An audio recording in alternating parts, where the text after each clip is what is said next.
और 24 का 74 में अब उस बड़ी खबर का विश्लेषण जो बीच चुनाव यूपी से सामने आई है। यह खबर इस बात का सबूत है कि पिछले 3 दशक से बसपा के साथ खड़ा बड़ा दलित वोट बैंक इस चुनाव अच्छे खासे मार्जिन में बीएसपी से शिफ्ट होकर दूसरी पार्टियों में मिल चुका है। आप जानते हैं कि चुनाव से पहले ही लगातार यूपी में दलित वोटरों को अपने पाले में लाने के लिए इंडिया गठबंधन और एनडीए के बीच लड़ाई तेज थी, जिसका बड़ा असर चुनाव के बीच देखने को मिला है। जब खुद बसपा के चुनावी एजेंट हतोत्साहित नजर आ रहे हैं, वो बता रहे हैं कि बीएसपी की हालत चुनाव में बहुत खराब है, यानी बीएसपी को इस चुनाव सीटों और वोट शेयर के मामले में बड़ी चोट लग सकती है। मतलब पिछली बार 2019 की 10 सीटों से हाफ, या फिर इस बार बसपा पूरी साफ। देखिए, सुस्त चला हाथी, दलित किसका साथी, और क्या माया को बाय और अखिलेश को हाय।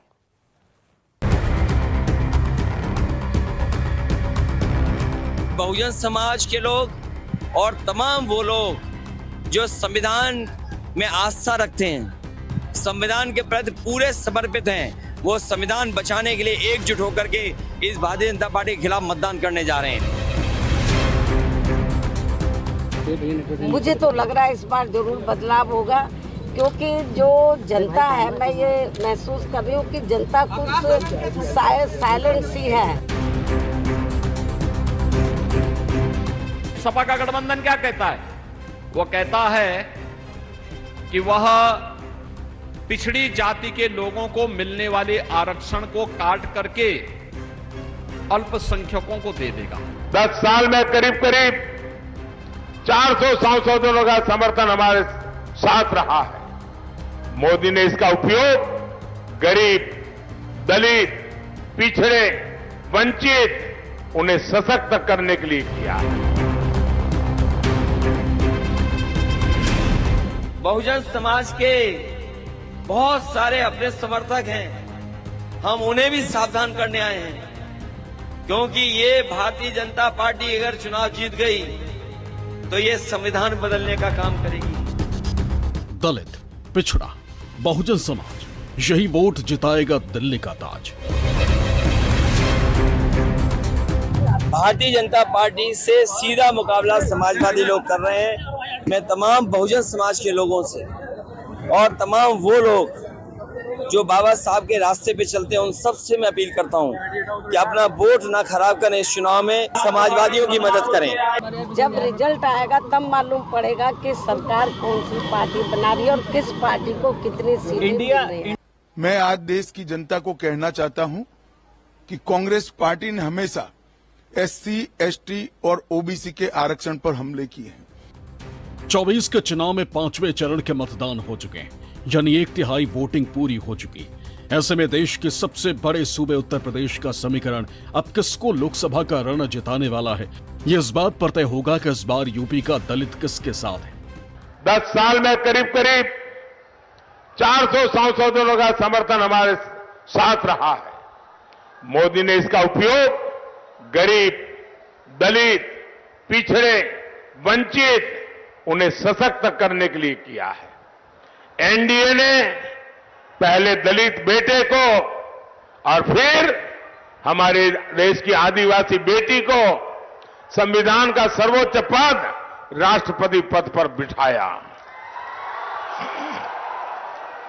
हमारी सरकार है जिसने पिछड़ा वर्ग आयोग को संवैधानिक दर्जा दिया। एक दल है जिसका एक विधायक गलती से जीत गया, वो भी अंदर ही अंदर हाथ मिला लिए बीजेपी से। जो कुछ हमें और आपको सम्मान मिलता है वो भी छीन लेंगे लोग, जो हमारा वोट डालने का अधिकार है वो भी छीन लेंगे। याद रखना, ये बाबा साहब भीमराव अम्बेडकर जी का दिया हुआ संविधान हमारे आपके लिए संजीवनी है। इसलिए चुनाव में जहां हम अपने भविष्य के लिए और आने वाली पीढ़ी के भविष्य के लिए वोट डालने जा रहे हैं, वहीं बाबा साहब का दिया हुआ संविधान को भी बचाने का काम करना। कि लोगों में काफी जोश है, और अकेले यूपी में नहीं, यूपी के अलावा भी जो दूसरे राज्य, वहाँ पर भी बीएसपी के लोगों में बहुत जोश है, और इस बार अच्छा रिजल्ट आएगा। मुझे तो लग रहा है इस बार जरूर बदलाव होगा, क्योंकि जो जनता है, मैं ये महसूस कर रही हूँ कि जनता कुछ साइलेंट सी है। जब जब देश में चुनावों की सरगर्मी शुरू होती तब तब उत्तर प्रदेश की सियासत में जातियों का गुणागणित शुरू हो जाता है। यूपी के रास्ते दिल्ली की सियासत को नापने की कोशिश करने वाली हर पार्टी चुनावी मौसम में ओबीसी और दलित वोट बैंक को अपने पाले में करने के लिए हर मुमकिन कोशिश में जुट जाती। और इस बार भी 2024 लोकसभा चुनावों की सुगबुगाहट के साथ ही उत्तर प्रदेश में दलित वोट बैंक को साधने की बड़ी कवायद शुरू हो गई। और इसी कड़ी में सबसे आगे और पहला नंबर है समाजवादी पार्टी के मुखिया अखिलेश यादव का, जो बार बार लगातार एक ही बात दोहरा रहे हैं कि बहुजन समाज सुन ले उनकी आवाज। मैं अपने बहुजन समाज के लोगों से कहूंगा, बहुजन समाज पार्टी को वोट देने का मतलब है अपना वोट खराब करना। वो बीजेपी का साथ दे रहे हैं, चाहे सामने से चाहे पीछे से। इसलिए मैं आपके सामने अपील करता हूं कि बहुजन समाज पार्टी को वोट देने का मतलब है अपना वोट खराब करना। संविधान के पीछे भी पड़े हैं, इसलिए बहुजन समाज के लोग और तमाम वो लोग जो संविधान में आस्था रखते हैं, संविधान के प्रति पूरे समर्पित हैं, वो संविधान बचाने के लिए एकजुट होकर के इस भारतीय जनता पार्टी के खिलाफ मतदान करने जा रहे हैं। हम बहुजन समाज के बहुत सारे अपने समर्थक हैं, हम उन्हें भी सावधान करने आए हैं, क्योंकि ये भारतीय जनता पार्टी अगर चुनाव जीत गई तो ये संविधान बदलने का काम करेगी। ये वोट बैंक कितना अहम है इस बात का अंदाजा इस बात से लगाया जा सकता है कि 1995 में इसी के बलबूते ही मायावती ने हाथी पर सवार होकर लखनऊ की सत्ता का सफर तय किया और उसके बाद 2002 और 2007 में भी उनके दलित वोट बैंक ने उनको जीत दिलाई। इसलिए एक बार फिर जब बात उत्तर प्रदेश की लोकसभा की 80 सीटों की है तो ये जानना बहुत जरूरी हो जाता है कि आखिर ये खास और सबसे अहम दलित वोट बैंक गया किसके खाते में।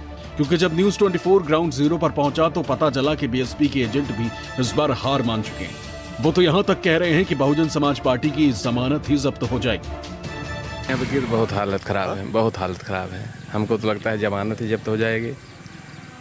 यार आप चुनाव बसपा के एजेंट तो कम एजेंट हैं, लेकिन वो जो भाजपा के समर्थन में कर दिया इसके लिए दिक्कत हो गई है सबको। कौन भाजपा के समर्थन? मायावती ने 20 बार प्रत्याशी बदल दिया, 2 बार, एक बार रवि को खड़ा किया। रवि वाले में तो कुछ खींचते भी 80,000 वोटर हैं और बसपा वाले में तो अब सब लोग इकट्ठा होकर के सब कांग्रेस को वोटिंग कर रहे हैं। ये दिखाई दे रहा है यहीं पे। बहुत हालत नाजुक है यहाँ पे। यहाँ क्या हर जगह नाजुक है।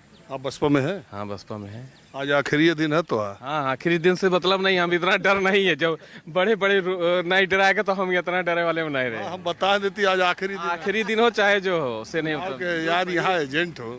अरे लेकिन जो सही है, अब सही आप छापने की बात बताते हैं तो सही है, जो उसको रिजेक्ट बताया जा रहा है जो हालत है। हमारे कहने से कोई प्रधानी वाले चुनाव है नहीं भैया हाथ गोड़ जोड़ के ले लीजिए जो सही है। तो कुछ जोर पड़ा रहा कि नहीं कोई आपके कोई प्रधान भी ज्यादा लूज है, कोई इस तरह की दिक्कत नहीं है। वो भी पर्सनल वोटिंग में, इसमें वोटिंग में फर्क हो जाता है। लोकसभा चुनाव और यूपी की सियासी हवा को लेकर राजनीति के जानकारों के मन भी कई तरह के संशय। यूपी में राम मंदिर निर्माण और योगी सरकार के फैसलों का कितना असर होगा ये तो नतीजे तय करेंगे, लेकिन जानकार मानते हैं कि यूपी की 80 सीटों पर अखिलेश यादव का पीडीए फॉर्मूला मायावती और बीजेपी के वोट बैंक में सेंधमारी कर सकता है। और अगर ऐसा हुआ तो इसका असर चुनावी नतीजों पर साफ दिखाई देगा। इस चुनाव की नई बात है वो है समाजवादी पार्टी का पीडीए। इसमें यदि पीडीए का मुद्दा जोर शोर से आगे बढ़ गया तो फायदा इंडिया गठबंधन को। ये मुद्दे 2022 में नहीं थे विधानसभा में, ये मुद्दे 2019 में भी नहीं थे। ये नए मुद्दे हैं इस चुनाव के और ये पूरा चुनाव इसी के इर्द गिर्द जा रहा है। उत्तर प्रदेश की सियासत में दलित वोट बैंक की भूमिका बीते 10 सालों में इतना बदल गई कि तमाम सियासी दलों को इसके लिए अपनी अपनी रणनीति में बदलाव करना पड़ रहा है। किसी जमाने में एक मुश्त और एक तरफ पड़ने वाला ये वोट बैंक समय के साथ कैसे बिखर गया, इसके पीछे भी बीजेपी की रणनीति काम कर रही है। उत्तर प्रदेश की सियासत में 40% से ज्यादा की ताकत रखता है पिछड़ा वर्ग और इस 40% वोट बैंक में करीब 21% की गिनती दलित वोटर्स की है। 2007 तक दलित वोटर मायावती के साथ मजबूती के साथ खड़ा था। यूपी की सियासत में 2012 से दलित वोट बैंक में टूट की कहानी शुरू हुई और 2014 में बीजेपी ने सूबे के बहुत बड़े दलित वोट बैंक पर कब्जा जमा लिया। ताजा आंकड़ों के मुताबिक 66 उपजातियों वाले दलित वोट का बड़ा हिस्सा बीजेपी के साथ है। यूपी में दलित वोटर्स को अपने पाले में लाने के लिए अब बसपा, इंडिया और एनडीए के बीच लड़ाई तेज हो चुकी है। ऐसे में सवाल उठ रहा है कि क्या है इस लड़ाई की वजह? क्या 3 दशक से बसपा के साथ खड़ा दलित वोट बैंक अब छिटक रहा है और इस पर कब्जेदारी की लड़ाई शुरू हो चुकी है?